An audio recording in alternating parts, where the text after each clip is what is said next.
Congress party pink కండువా అట్లానే రాష్ట్ర వ్యాప్తంగా ఉన్నటువంటి తెలంగాణ వాదులు అందరం ఏకమై బోనాలు మోసి బతుకమ్మలు మోసి నిరాహార దీక్ష టెంటులేసి సంవత్సరాల తరబడి కొట్లాడితే వచ్చినటువంటి రాష్ట్రం తెలంగాణ రాష్ట్రం. ఆ తెలంగాణ రాష్ట్ర సాధనలో ఏమాత్రం పాత్ర లేనటువంటి వ్యక్తి మన ముఖ్యమంత్రి రేవంత్ రెడ్డి గారు.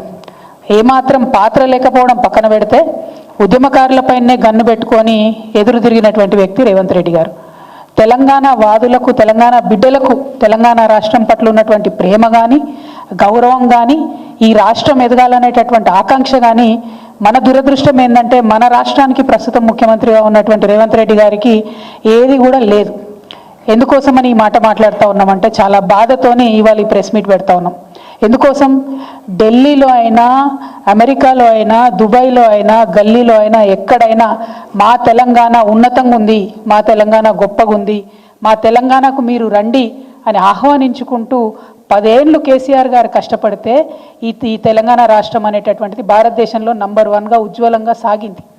అటువంటి రాష్ట్రాన్ని పట్టుకొని ఒక రాష్ట్రానికి ముఖ్యమంత్రి అయినటువంటి వ్యక్తి నిన్న ఢిల్లీలో కూర్చొని ఈ రాష్ట్రం బాగాలేదు, ఈ రాష్ట్రం ఆర్థిక పరిస్థితి బాగాలేదు అని చెప్పి అబద్ధాలు చెప్పిండు. మన కర్మ ఏంటంటే ఆయన మన ముఖ్యమంత్రి గారు కావడం. దాంతోనే ఏం జరిగింది?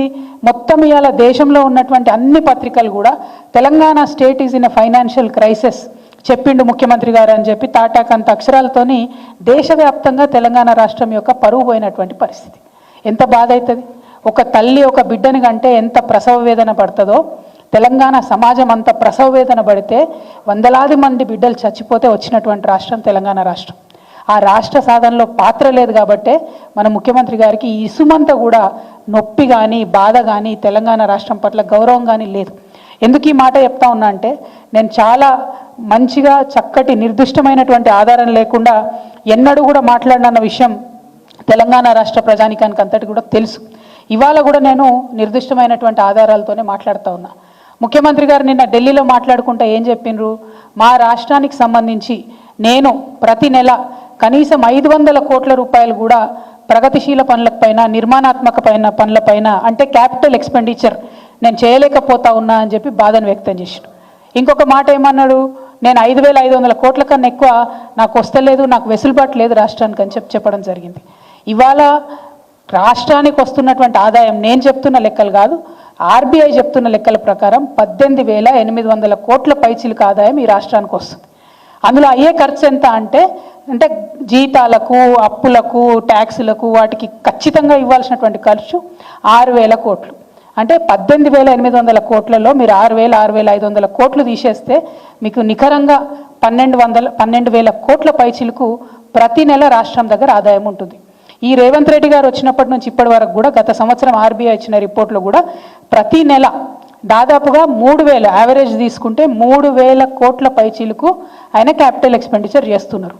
ఏదో ఒక్క నెలలో మాత్రమే 500 కోట్లు ఖర్చు పెట్టిండు, ఇంకొక నెలలో 7,000 కోట్లు ఖర్చు పెట్టిండ్రు. ఇది క్యాపిటల్ ఎక్స్పెండిచర్. ఆర్బీఐ బాజాబ్తా చెప్పింది. రేవంత్ రెడ్డి గారు లెక్కలు చెప్తే నేను నమ్మకపోతుండే, కానీ ఇది ఆర్బీఐ చెప్పిన లెక్క. దీని ప్రకారమే యావరేజ్గా 3,000 కోట్లు రాష్ట్ర ప్రభుత్వం ఖర్చు పెడుతుంది. అంటే మరి ముఖ్యమంత్రి గారికి ఈ లెక్క తెలియదా? ఎవరు ఖర్చు పెడుతున్నారు? ఇది ఎక్కడ ఖర్చు అవుతుంది? ఈ విషయం మీద ముఖ్యమంత్రి గారికి అవగాహన లేదా? వారు క్లారిటీ ఇవ్వాలి. ఎందుకంటే మీరు నేషనల్ మీడియాలో కూర్చొని ఒక ముఖ్యమంత్రి స్థాయి అయి ఉండి 500 కోట్లు కూడా నేను ఖర్చు పెట్టలేకపోతున్నా అని చెప్తున్నాను.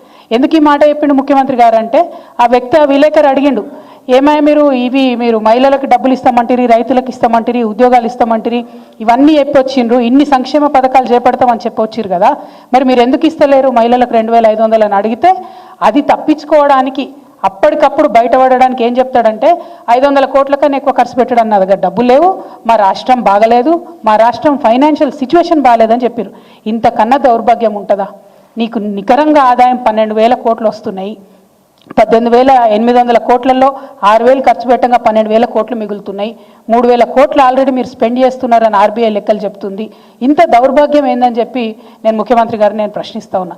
దరిద్రం అనేటటువంటిది మన ఆలోచనలనే ఉంటుంది, తెలంగాణ రాష్ట్రంలో లేదు. తెలంగాణ రాష్ట్రాన్ని కేసీఆర్ గారు ఒక స్థాయి వరకు తీసుకొచ్చి నిలబెట్టిండ్రు. ఇప్పుడు దాన్ని మొత్తం పడగొట్టాలి, అదేం బాగలేదని చెప్పాలనే ప్రయత్నంలో మన సొంత రాష్ట్రాన్ని అవమానిస్తున్నటువంటి ముఖ్యమంత్రి గారి వైఖరిని ఈ సందర్భంగా నేను తీవ్రంగా ఖండిస్తూ ఉన్నాను. అదేవిధంగా తెలంగాణ రాష్ట్ర ప్రజలకు మరొక ముఖ్యమైన విషయం చెప్పాలి. ఈ నిన్నటితోని 7వ తారీఖుతోని 15 నెలలు అయింది ఈ కాంగ్రెస్ ప్రభుత్వం అధికారంలోకి వచ్చి. ఈ రోజుతోని వీరు తీసుకొచ్చిన అప్పు, ఈ 15 నెలలలో వీరు తీసుకొచ్చినటువంటి అప్పు అక్షరాల 1,50,000 కోట్ల రూపాయల అప్పు తీసుకొని వచ్చారు.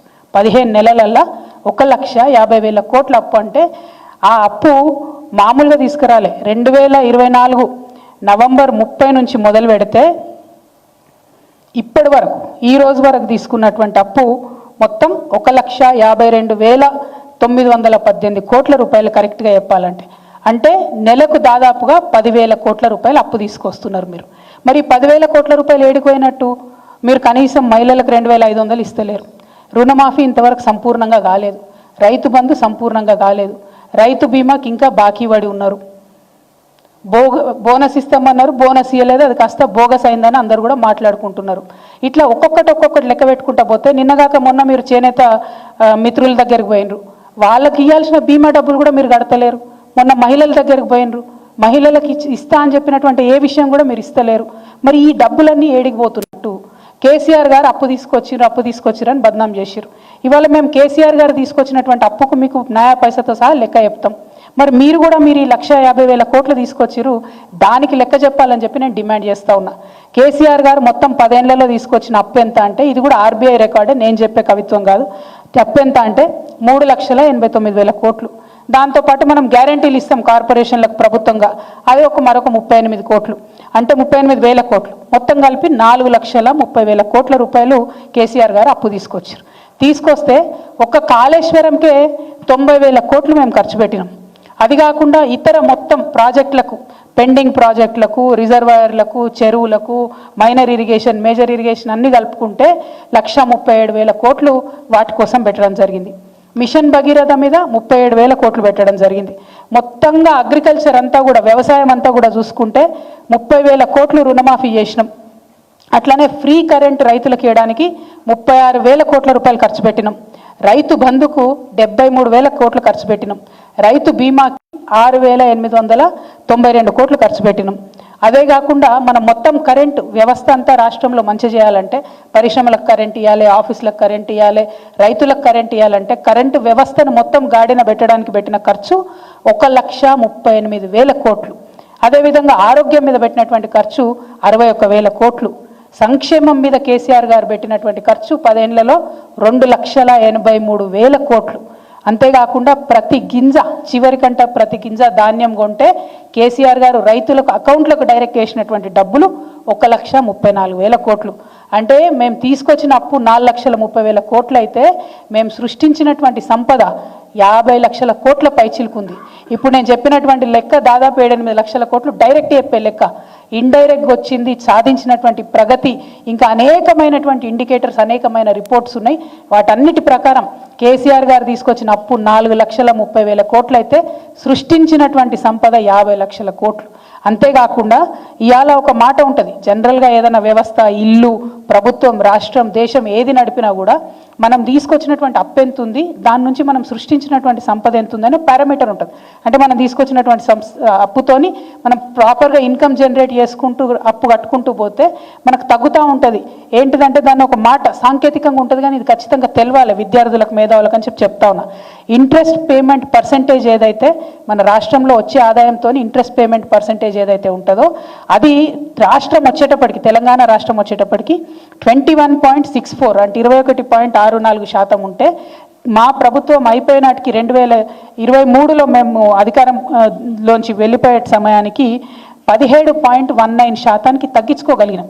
అంటే ఎంత బాధ్యతగా తీసుకొచ్చినటువంటి అప్పును నిర్మాణాత్మకంగా గడితే అది సాధ్యమైందన్నటువంటి విషయం ప్రజలందరూ గమనించాలని చెప్పి నేను కోరుతా ఉన్నాను.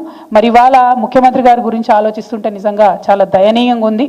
ఆయనకు ఒక సామాజిక దృక్పథం లేదు, ఒక ఆర్థిక క్రమశిక్షణ లేదు, వాగ్దానాలు నిలబెట్టుకోవాలనేటటువంటి నియతి లేదు, కనీసం భవిష్యత్తు పట్ల ఒక దూరదృష్టి లేదు, పేదవాని కడుపు నింపాలనేటటువంటి ఆలోచన లేదు. నేనేమంటున్నా అంటే ఈ 15 నెలలల్లో మీరు వచ్చినట్టు అప్పులు తీసుకుపోయి పెద్ద కాంట్రాక్టర్లకు ఇచ్చారు. ఇంకా 35 నెలలు మాత్రమే ఉన్నది. కనీసం నెలకొక మంచి పని చేయండి. మీరు ఒక నెలకొక మంచి పని అనే ఒకటైనా మంచి పని చేయండి. ఈ 15 నెలల్లో చెప్పుకునే స్థాయిలో ఒక పని కూడా మీరు చేయలేదు. అదేవిధంగా మీరు ఈ అప్పు ఏదైతే తీసుకొచ్చిరో ఆ అప్పుకు సంబంధించి ఖచ్చితంగా ఒక వైట్ పేపర్ రిలీజ్ చేయాలని చెప్పి నేను డిమాండ్ చేస్తూ ఉన్నా. ఎందుకంటే 12,000 కోట్లు నెలకు నికరంగా డబ్బులు కనబడుతున్నాయి. ఒక్క సంక్షేమ పథకం ప్రారంభం కాలేదు, ఒక్క పెద్ద ప్రాజెక్టు ప్రారంభం కాలేదు, కానీ పెద్ద కాంట్రాక్టర్లకు మాత్రం పేమెంట్స్ కంటిన్యూస్గా జరుగుకుంటూ పోతున్నాయి. ఈ విషయాన్ని ప్రజలు గమనిస్తూ ఉన్నారు. మీ ప్రాధాన్యత పెద్దవాళ్ళ మీద ఉంది, పేదవాళ్ళ మీద లేదు. కాబట్టి ఇప్పుడు రేపు గవర్నర్ ప్రసంగం ఉంది, దాంట్లో ఉన్న క్లారిటీ ఇవ్వండి. మనకి మొత్తం ఈ మంత్ అంతా కూడా బడ్జెట్ సమావేశాలు ఉంటాయి, దాంట్లో ఉన్న వైట్ పేపర్ పెట్టండి, కానీ ఒక స్పష్టత ఇవ్వండి. ఇవాళ మీరు 1,50,000 కోట్ల అప్పు 15 నెలల్లో తీసుకొస్తే మరి మీ వైఖరి చూస్తుంటే ఇంకొక 3.5 లక్షల కోట్ల అప్పు తెలంగాణ ప్రజలు నెత్తిన మోపేటట్టు కనపడతా ఉన్నది. కానీ దాని నుంచి నిర్మాణాత్మకమైన పని జరుగుతలేదు. అన్నిటికన్నా ఎక్కువ కేసీఆర్ గారి నినాదం ఒకటే ఉండే, ఆత్మగౌరవంతో కూడినటువంటి అభివృద్ధి అనేటటువంటి నినాదం కేసీఆర్ గారిది ఉండే. మీరు ఇవాళ నయవంచనతో కూడినటువంటి పనులు చేస్తున్నారు తప్పితే ఎక్కడ కూడా కరెక్ట్ మాట్లాడతలేరు. నిన్న విలేకరు అడిగిన ప్రశ్నకు తప్పించుకోవడానికి బుకాయించారు మీరు. అంటే మీ ప్రభుత్వం ఏంటంటే బుకాయింపుల ప్రభుత్వం, బెదిరింపుల ప్రభుత్వం, బేడీల ప్రభుత్వం, సాడీల ప్రభుత్వం. కేసీఆర్ మీద సాడీలు చెప్పాలి, అడిగినోనికల్లా బేడీలు వేయాలి, ఎవరైనా గట్టిగా అడిగితే బుకాయించాలి. ఇది తప్పితే మీరు చేస్తున్నది ఏం లేదు. మళ్ళీ ఒకసారి నేను ముఖ్యమంత్రి గారిని కోరుతా ఉన్నా, మీరు తెలంగాణను అవమానపరచకండి. మీకు నిజంగా రెవెన్యూ రిసీట్స్ ఏందో, క్యాపిటల్ ఎక్స్పెండిచర్ ఏందో తెలియకపోతే దయచేసి అధ్యయనం చేయండి, తెలుసుకోండి. అంతేగాని తెలంగాణను అవమానపరచకండి. ఆయన మాట్లాడుతున్న మాటలు చూస్తుంటే నేను ఎట్లా అనిపించిందంటే, ఓ పక్కనేమో 500 కోట్లు లేవంటాడు, ఇంకో పక్కనేమో నా పోటీ న్యూఢిల్లీతో కాదు న్యూయార్క్తో అంటాడు. మరి 500 కోట్లు లేని వాళ్ళు న్యూయార్క్ లెక్క ఎట్లయితారు నాకు అర్థం కాదు. అంటే విషయం ఏంటంటే ఆయనకు సబ్జెక్టు లేదు, ఆబ్జెక్టు లేదు, అంతా బబ్రాజమాదం భజగోవిందం అన్నట్టు అవుతుంది పరిస్థితి తప్పితే ఇంకోటి ఏం లేదు. నేను ముఖ్యమంత్రి గారిని మళ్ళీ కోరుతున్నా, మీరు బాధ్యతాయుతమైన పొజిషన్లో ఉన్నారు, తెలంగాణను అవమానం చేయకండి. తెలంగాణలో మంచి పొజిషన్లో ఉన్నారు, దాన్ని అట్లా నిలబెట్టండి, ముందుకు తీసుకెళ్ళండి. బాధ్యత గల ప్రతిపక్షంగా మేమందరం కూడా మీకు అండగా ఉంటాం. కానీ అవమానిస్తే మాత్రం ఊరుకునేది లేదని చెప్పి మేము ప్రభుత్వాన్ని హెచ్చరిక చేస్తూ ఉన్నాం. నేను అదే చెప్తున్నా కదా, మంచిగా నేను పాయింట్ టు పాయింట్ లెక్క చెప్పిన. బీఆర్ఎస్ తీసుకొచ్చిన అప్పు 4,30,000 కోట్ల రూపాయలు. నేను ఆల్రెడీ మీకు 9 లక్షల పైచీలకు లెక్క చెప్పిన. అది కాకుండా సృష్టించినటువంటి సంపద 50 లక్షల కోట్లు. అదేవిధంగా నెలకు వచ్చేటటువంటి ఆదాయంలో 18,800 కోట్లు వస్తే 6,000 కోట్లకి ఎక్కువ ప్రభుత్వానికి ఖర్చు అయితే లేదు. మరి ఇక్కడ పోతున్నట్టు ఈ 12,000 కోట్లు, దాని మీదనే మేము వైట్ పేపర్ అడుగుతా ఉన్నాం. ఈ 12,000 కోట్లల్లో ఈ 15 నెలలలో ఒక్క పెద్ద పని కూడా వాళ్ళు చేయలే. మరి ఎవరికి ఇస్తున్నారు పైసలు? ఎందుకోసం ఇస్తున్నారు పైసలు? ఎందుకు అప్పులు ఇంకా తీసుకొచ్చి రాష్ట్ర ప్రభుత్వం మీద, రాష్ట్ర ప్రజల మీద భారం వేస్తున్నారని నేను ప్రశ్నిస్తాను.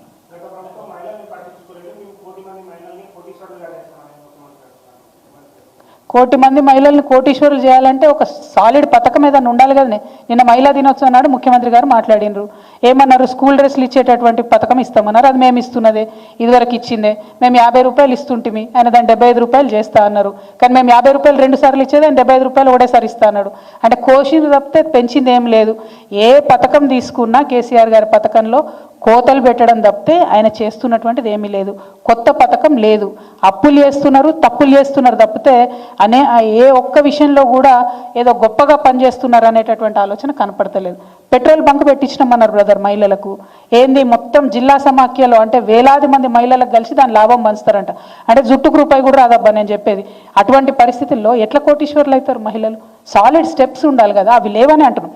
మేము కూడా ఏమంటున్నాం, 15 నెలల్లో వచ్చిన ప్రభుత్వం మా మీద అప్పుడే అభాండాలు వేస్తున్నారా అని ముఖ్యమంత్రి గారు బాధపడుతున్నారు. కరెక్టే, 15 నెలలు. కానీ 15 నెలల్లో పునాది తీయడానికి టైం సరిపోదా? మీకు బ్లూ ప్రింట్ రావడానికి టైం సరిపోదా? బిల్డింగ్ అవుతుందని మేము అనుకుంటలేం. అట్లీస్ట్ ఒక ఫౌండేషన్, ఒక కరెక్ట్ తొవ్వలబోతున్నారు మీరు అనుకుంటే విమర్శ చేయాల్సిన అవసరం మాకేముంది? పునాదాన్ని వేయాలి కదా. ఆ పునాదే లేదన్నది మా బాధ, అంతకుమించి ఇంకోటి ఏం లేదు.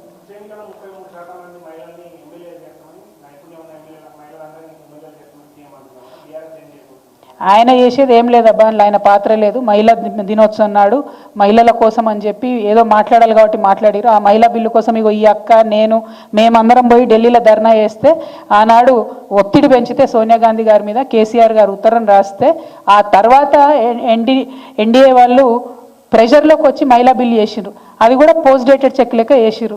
మహిళా బిల్లు పాస్ అయ్యి ఎన్ని రోజులైంది? ఏమైనా మధ్యలో 3 రాష్ట్రాలు ఎన్నికలు అయిపోయినాయి, ఆడ ఎమ్మెల్యేలను కానియలే. మరి ఇప్పుడన్నా వాళ్ళు కనీసం జనాభా లెక్కలు చేస్తేనే ఇక్కడ ఎమ్మెల్యేలు అవుతారు మహిళలు. మాకు ఇక్కడ 53 మంది ఎమ్మెల్యేలు అవుతారు మహిళలు. ఘంటాపథంగా చెప్తున్నా, ఇక్కడ ఈ రాష్ట్రంలో 53 మంది మహిళా ఎమ్మెల్యేలు అవుతారంటే అది కేవలం బీఆర్ఎస్ పార్టీ వల్ల మాత్రమే సాధ్యమైందని చెప్తున్నాం. Thank you. జై తెలంగాణ.